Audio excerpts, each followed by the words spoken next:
Welcome back to Vendetta Sports Media. We're here for the latest in our NBA season preview series.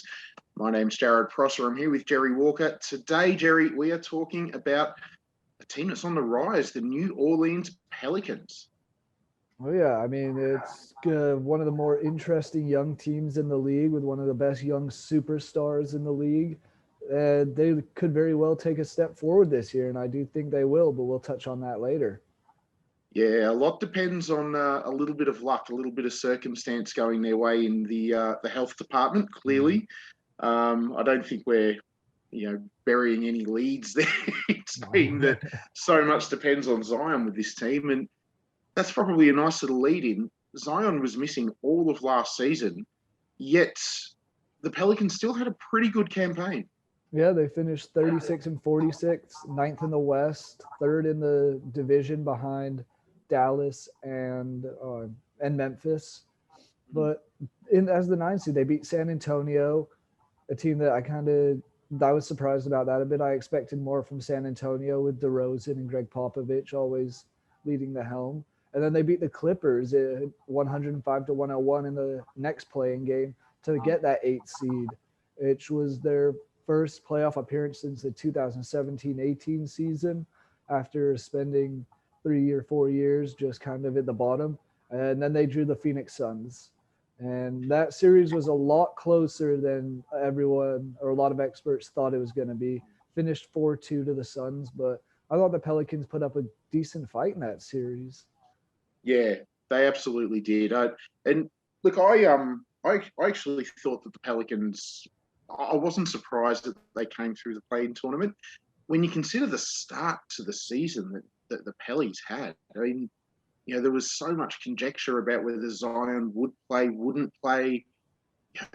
There was, they'd missed out on getting what's his name, Lonzo Ball, and there was just so much upheaval on that roster, so much mystery and so much uncertainty.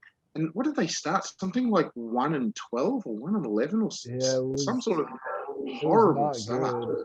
Yeah, I know they were 1-6 in the month of October, and then it looks like it was 1-12. 1-12. There you go. 1-12 they started. Yeah, and you're sitting there going, oh, wow, there's going to be another number one pick. You've got a former number 2 in Ingram. You've got Zion, if healthy. And, geez, they could land another big one. But, wow, they really turned it around. And their big mid-season pickup, CJ McCollum, that just galvanized that team. He came in and gave them a voice, gave them a presence. Yeah, he's used that. That's something that I think the Pelicans were missing, was that kind of veteran playoff experienced player. And CJ McCollum was just that player, and he fit in perfectly with them. I'm excited to see if Zion is healthy and stays healthy. Seeing him alongside Brandon Ingram and CJ McCollum it's a good trio for them. They could definitely make a step forward in that division. And when you consider that, Valanciunas was new, a pair of rookies in Herb Jones and Jose Alvarado, emerged as the season went on. CJ obviously didn't have a preseason coming over at the deadline. All of these guys getting a preseason and getting a preseason alongside a healthy Zion. Touch all the wood here when we say healthy Zion. But, yeah, I mean, despite the fact that they finished outside of the 8, it was actually a really encouraging season in New Orleans. Yeah, absolutely. It showed the potential that it is there.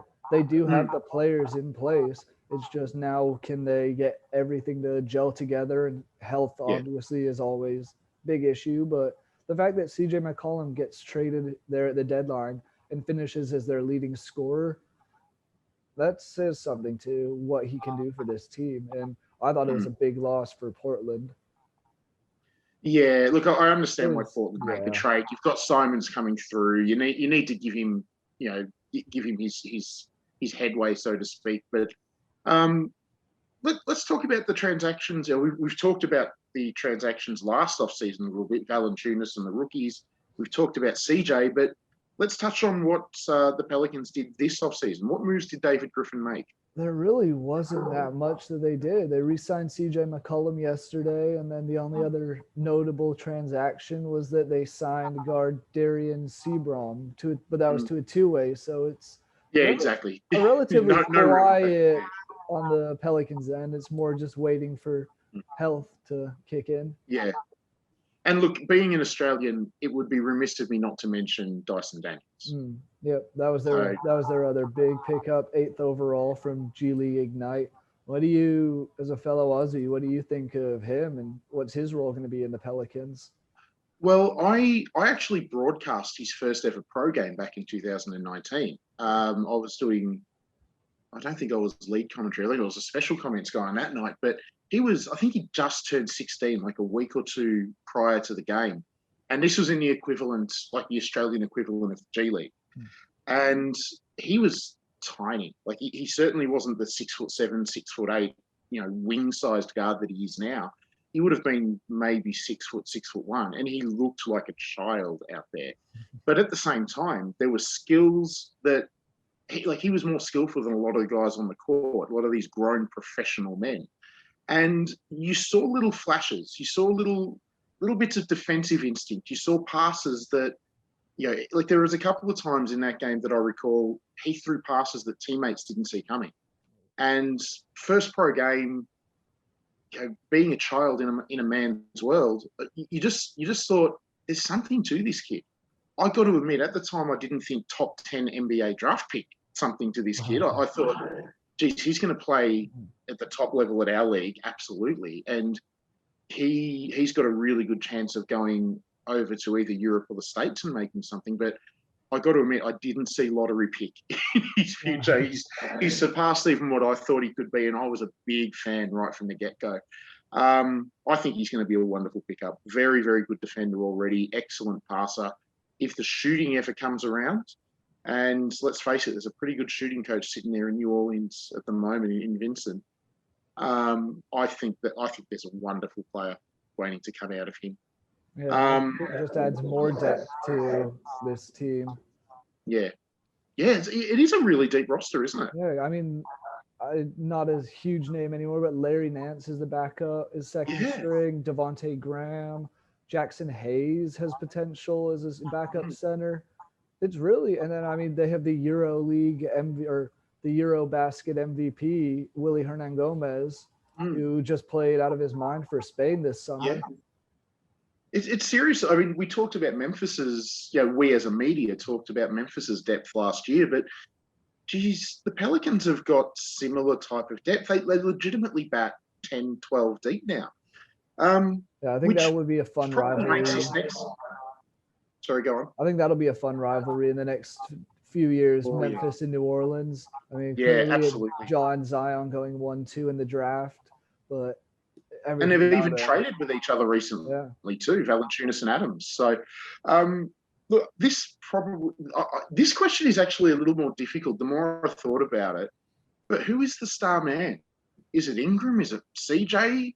Is it, assuming his legs all stay sticky taped together, is it Zion? Or who do you think is the star man for this team? I think as far as the key players, star man, I have to go with Zion only because if he's hurt, that team is significantly worse off than when he's healthy.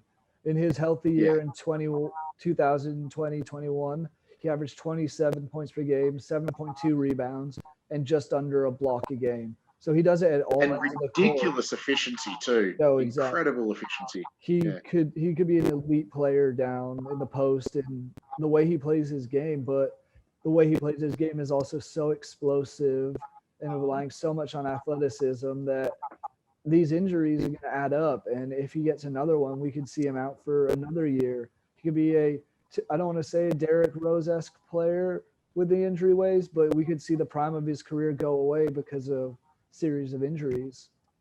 Yeah, I look at it and I've got to admit, I get Yao Ming flashbacks. Not so much, I mean, clearly not in the game style. Yao was huge and all fundamentals, but in the fact that Yao's body was too big, just straight out too big for the rigors of professional basketball. And we've never seen a guy like Zion, like 300 pounds, what is he, 6'6"? Like he's the height of Michael Jordan and he's 3 times the width of Michael Jordan. And he's and doing windmill he dunks. jumps like Jordan. Like he's physics defying what he does on a court. But I'm just like, basketball is such an impact sport. You're constantly bouncing on those legs, and I got to admit, Jerry, it really frightens me thinking about what state his body is going to be in when he's 30, 35. I hope for good health, because I love watching him play, but yeah, I can't shake that feeling it's not going to be a long career. Yeah, I have a feeling he'll be out by the time he's 30 in the league, which is sad to see. But even then, it would be a long career. But I just don't think the way his game is, even as he gets older, his athleticism will go away. And then he hasn't been the best perimeter shooter at least. So it kind of loses a big aspect of his game with age. So it'll be tough to see further down the line. Yeah, so much is going to depend with Zion on the way he looks after his body. I mean, there's that famous call a couple of years ago from Charles Barkley, looks like Shaq and I had a baby. It's if he can shed down to, and I don't know what his ideal weight is, but if he can really get shredded, like one of those you can name every muscle at 30 paces types of physiques, as opposed to that slightly doughy physique that he naturally has. That might shave 10 pound, 15 pound off him. And that might be enough to eke another 2 or 3 years out of his body before it breaks down. So apparently he's like all the preseason stuff we see on little clips on Twitter and whatnot, he looks cut. And I'm hoping that this year and a bit that he's had off with injury has triggered something in him where he goes, okay, I need to be uber serious about how I look after my body. Yeah. LeBron puts in a couple of million a year to keep his body in tip-top shape, and that seems to work. So there's a living, breathing example. And I feel like, to an extent, you go to New Orleans as a rookie, the food in New Orleans is great. You I at least expected him to put on some weight. So now that he's been there for a little bit longer, he knows everything. So I think he's going to have cut down his diet and probably get back into a much more ripped shape, in basketball playing shape. That's a great point about New Orleans as a city, though. Like, I got to admit, I love blues music and I love fried food. If I went to New Orleans for like 6 months, I'd come back. I'd be about 150 kilos. Like, I'd be a blimp. You wouldn't whichever side of the plane they sat me on to fly home, it'd tilt like that. It's not really something you think about a lot, but like the food options that these players have in the cities, it's just what's at their disposal. It's a great point, and it's one I had not considered at all. But yeah, it's an excellent point. He's the lifestyle down there has just got to be fantastic, and it's got to be bad for a guy like him who spends so much time injured, therefore not in the gym. And that's a really good point. Especially as a guy who wasn't 21 when he got down there, so he can't go out and with the other players and do much. He kind of just has to go to restaurants, and that's about it. Yep, exactly. So we spent a fair bit of time on Zion. We better have a look at who or what is the X factor for this team. What's the swing piece for the Pelicans?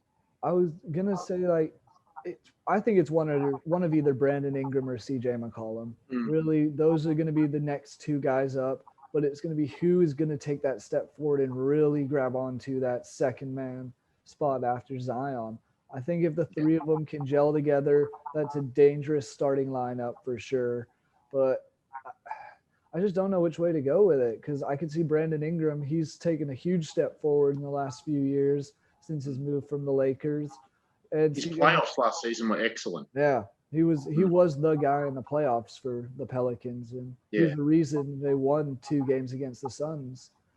Yeah, and look, I think CJ will adapt. Years playing off the ball next to Lillard will help him play as a lead guard or an off guard. But Ingram, I like that call. He really thrived in the spotlight of the playoffs last season. Played outstanding ball. And even with CJ there, he was still probably the number one. Like, if you need a bucket, you go to Ingram. How he and Zion gel, because it hasn't always been an easy fit. And it's been difficult because Zion spent so much time off the court. even in his rookie year, the minutes restrictions and all that, the two of them haven't had a good run to build up chemistry. But yeah, I'd be interested to see how that combination gels, because geez, if it works, holy hell, that could be the best forward combination in basketball. Yeah, that's scary because I mean, Brandon Ingram. We've talked about Zion's athleticism and his dominance down low. Ingram's a good shooter. He's a good cutter.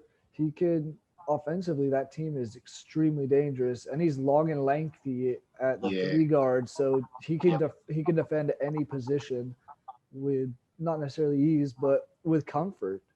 And he's such a different type of matchup to Zion, where Zion is all, yes, he's fast, but it's genuinely strength and just overwhelming athleticism.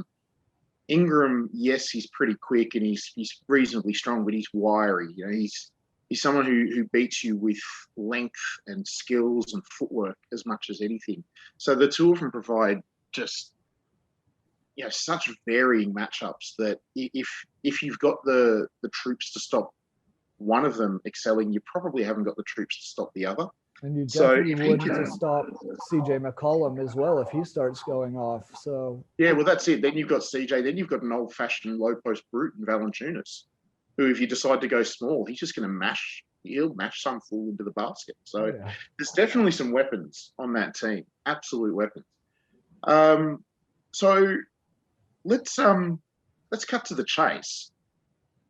How do you think the Pelicans will go this year? Yes, and I guess before we even go to record, let's put in a little bit of a secondary question. How many games do you predict Zion Williamson will play?